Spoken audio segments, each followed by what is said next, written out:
Types of birds.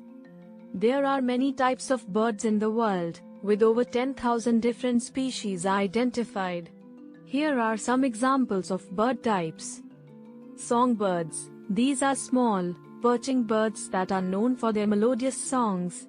Examples include canaries, finches, and sparrows. Birds of prey. These are predatory birds that hunt other animals for food. Examples include eagles, hawks, owls, and falcons. Water birds. These are birds that are adapted to living in or around bodies of water. Examples include ducks, geese, swans, herons, and flamingos. Game birds. These are birds that are hunted for sport or food. Examples include pheasants, quails, and grouse. Parrots. These are colorful, intelligent birds that are known for their ability to mimic human speech. Examples include macaws, cockatiels, and parakeets. Seabirds. These are birds that spend most of their lives in or near the ocean.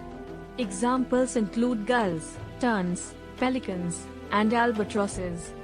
Hummingbirds. These are small, fast-flying birds that are known for their ability to hover in midair. Examples include the ruby-throated hummingbird and the Anna's hummingbird. Wading birds. These are birds that typically wade in shallow water in search of food. Examples include egrets, ibises, and storks. Passerines. These are birds that have feet adapted for perching and are often referred to as perching birds. They include sparrows, finches, and other small birds. Flightless birds. These are birds that have lost the ability to fly due to evolution. Examples include ostriches, emus, and penguins.